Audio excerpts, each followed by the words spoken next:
rapport 2023 des courants atlantiques et marque le 10e anniversaire de l'apparition de ce rapport. Et ce rapport intervient dans une conjoncture exceptionnelle dans la mesure où il y a une convergence entre les deux côtes de l'Atlantique, du côté américain, de l'Amérique du Nord et du côté de l'Afrique. La première initiative est celle qui a été prise par Sa Majesté le Roi lors du discours royal marquant le 48e anniversaire de la marche verte, et dans lequel Sa Majesté a ouvert cette perspective justement atlantique qui a pendant longtemps été marginalisée et dans laquelle Sa Majesté voit un potentiel très prometteur, non seulement pour la sous-région, disons, des pays riverains de l'Atlantique, mais pour le continent tout entier, dans la mesure où elle peut constituer un centre de rayonnement économique, un centre de rayonnement culturel, un centre de renforcement et de consolidation du processus d'intégration entre les pays africains. Cette initiative est en même temps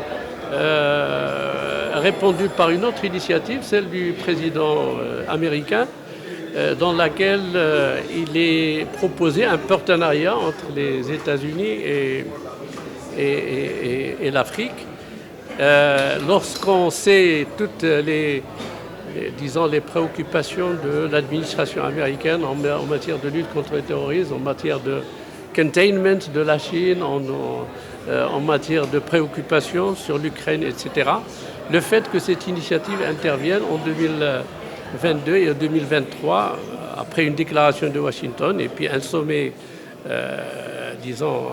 afro-américain auquel le Maroc a participé, ça indique qu'il y a justement qu'un momentum est en train d'être créé justement pour faire en sorte que les deux dynamiques de l'Atlantique Est puissent se rejoindre. L'une des interrogations qui a toujours dominé un peu le débat, c'est que la communauté atlantique a toujours été perçue en termes de coopération dans le cadre de l'OTAN entre l'Europe et l'Amérique du Nord. Et donc cette nouvelle dynamique d'un Atlantique un peu plus élargi, mais un peu plus inclusive, qui fait la jonction non seulement entre l'Est et l'Ouest,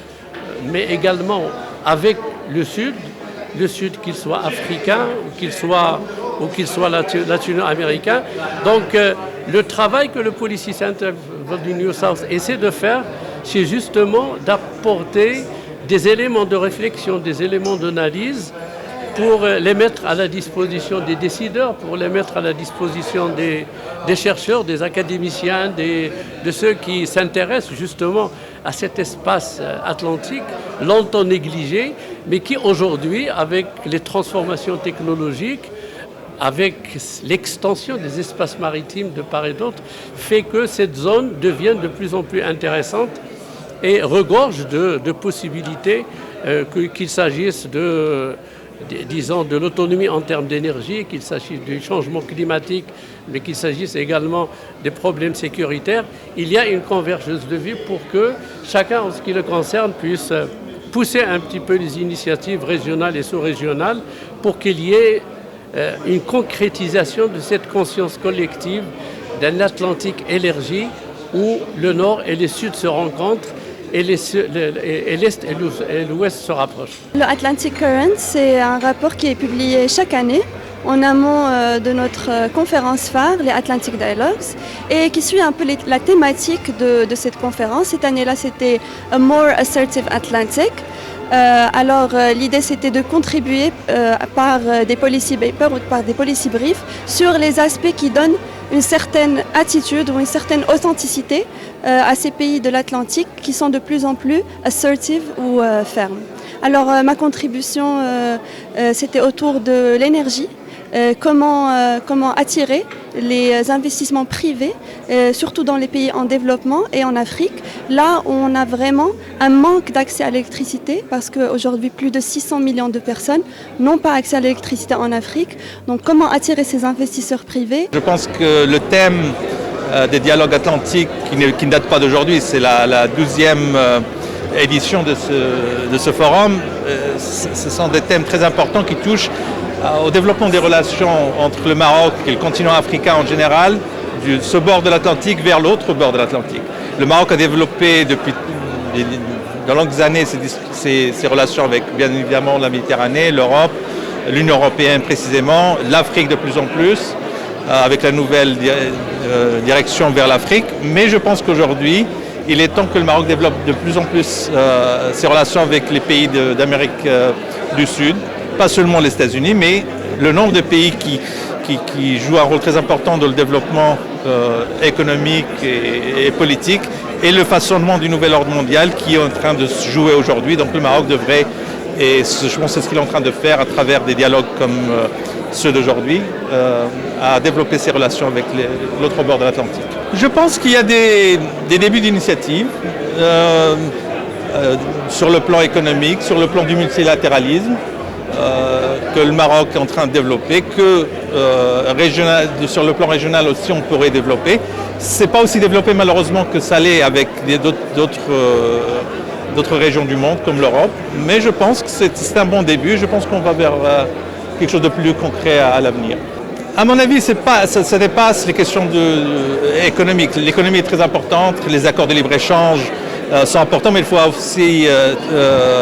retenir les leçons des autres accords auparavant qui n'ont pas toujours été avantageux pour le Maroc. Il va falloir aussi prendre ça en considération et voir comment on peut éviter les erreurs du passé et faire en sorte qu'il y ait des échanges économiques, disons, gagnant-gagnant avec ces pays-là, qui sont aussi de même niveau de développement, certains qui sont beaucoup plus développés que nous, le Brésil par exemple. Mais si, au-delà des questions économiques, je pense qu'il faut parler aussi de questions de politique. Le monde est en train de changer sur le plan politique. Il y a un nouvel ordre mondial qui est en train d'être façonné. Et les années qui vont venir vont décider de cet avenir commun. Et donc le Maroc, avec des pays comme les pays d'Amérique du Sud et d'autres pays de la région, devrait faire en sorte que sur le plan du multilatéralisme, on fasse émerger ensemble un ordre nouveau qui ferait en sorte que les pays en développement aient une voix beaucoup plus forte dans les systèmes de gouvernance globale.